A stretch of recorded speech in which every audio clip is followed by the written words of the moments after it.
Panic disorder यानी खौफ जा दौरा या खौफ जा झटका। हिन बीमारी में माण्हू खे अचानक अहिड़ो खौफ वठी वेंदो आहे जंहिंमें हुनजी दिलि तेज़ी सां धड़कंदी आहे, कॾहिं वॾा वॾा साह खणंदो आहे, पसीनो अची वेंदो आहे, उनखे ईअं लॻंदो आहे त हाणे बसि मां मरां थो या कुझु थिए थो या दिलि जो दौरो थो पए, ईअं परेशान थी वेंदो आहे माण्हू। ऐं इहो 8-10 मिंटनि लाइ, कॾहिं अधु कलाक लाइ हली सघे थो कुझु माण्हुनि खे। बसि उन में माण्हू छा कंदो आहे त चवंदो आहे अस्पताल पाण खे खणी वञा, या कंहिंखे फ़ोन कंदो त मूंखे अस्पताल वठी हलो। जॾहिं अस्पताल वेंदो, डॉक्टर मुआइनो कंदा त चवंदा त भई तोखे दिलि जो दौरो न आहे, इहो एंज़ाइटी आहे, तोखे परेशानी आहे। माण्हू खे उन हिकिड़े डॉक्टर ॾिसण सां मुतमइन न थींदो, वरी बि उनखे ज़हन में इहो हूंदो त अलाए मूंखे कुझु आहे। अक्सर माण्हू जेको आहे इहो ख़ौफ़ उनजी तारी रहंदो आहे ज़हन ते। पोइ उहे त कॾहिं कॾहिं जेको आहे कंहिं कम ते वेंदा त बि ड्रिजंदा मथां मूंखे ॿाहिरि इहो दौरो पइजी वञे। गाॾी में अकेलो वञण खां घबराईंदा त मथां मूंखे दौरो पइजी वञे। काॾे वञण खां अकेले खां घबराईंदा, आस्ते आस्ते कॾहिं कॾहिं के माण्हू त घर मां निकिरण खां ई घबराईंदा आहिनि त मथां कुझु थी वञे मूंखे, यानी बीमारी शदीद थी वेंदी आहे।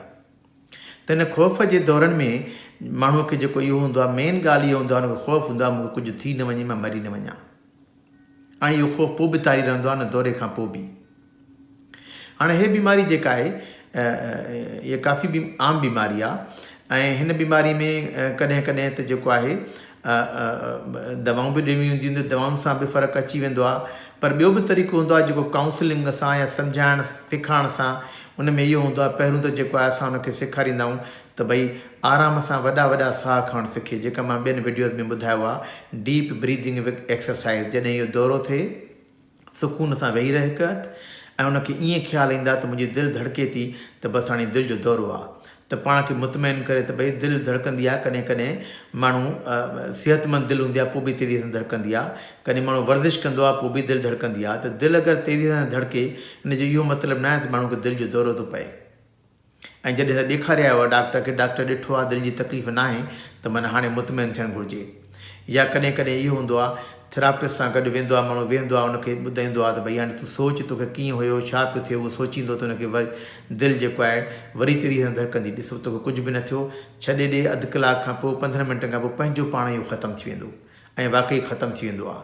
त हिकु त माण्हू हुन वक़्तु सुकून सां वेही रहे, पैनिकी न थिए, ऐं उनखां पोइ डीप ब्रीथ खणे, वॾा वॾा साह, ऐं आराम आराम सां खणे, तकड़ में न। छो त हुन वक़्तु तकड़ में खणंदो न, अञा वधीक दिलि जा धड़कन तेज़ थी वेंदी। आराम आराम सां खणे, ऐं चुप करे 2 मिंटनि लाइ, 15 मिंटनि लाइ वेही रहे हुते आराम सां। पोइ हिन क़िस्म जो जेको आहे, जॾहिं इहा कोशिशि कंदो माण्हू, ऐं के माण्हू त दिलि पॉकेट में कार्ड रखी छॾींदा आहिनि, जॾहिं मूंखे दौरो थिए पढ़ंदो त भई हीउ मूंखे अॻु में बि थी चुको आहे, मूंखे हिन में कोई ख़तरो न थियो आहे, मां अञा बि ज़िंदा वेठो आहियां, ऐं डॉक्टरनि चयो आहे त इहो ख़तरे जो न आहे। ऐं दिलि धड़के त हिनजो इहो मतिलबु न आहे त दिलि जी बीमारी आहे। इहो जेको आहे सिहतमंद दिलि बि धड़कंदी आहे, कॾहिं एंज़ाइटी में या ॿियनि सबबनि जे करे धड़कंदी आहे। ऐं चुप करे आराम सां वॾा वॾा साह खणे, ऐं स्लो, इहा ॻाल्हि ज़रूरी आहे, स्लो खणे साह। पोइ ॾिसंदो त आस्ते आस्ते इहे अटैक घटिबा वेंदा। नथा घटिजनि त वरी डॉक्टर सां राब्तो कबो आहे, पोइ दवाऊं बि ॾियणियूं पवंदियूं आहिनि वरी।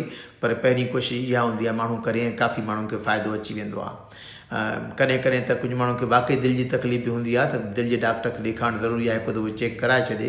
ईअं न त दिलि धड़के त चुप करे घर वेही रहे, दौरो पइजी वञे। ॾेखारणु ज़रूरी आहे, पर पोइ ॾिसो जेकॾहिं हिकु दफ़ो भई डॉक्टर चवनि था हाणे न आहे, त उनखे जेको आहे सम्झणु घुरिजे, ऐं उन ते अमल करणु घुरिजे। हीअ वीडियो अगरि तव्हांखे पसंदि अचे, लाइक कयो, सब्सक्राइब कयो, ऐं शेयर कयो। महिरबानी तव्हांजी।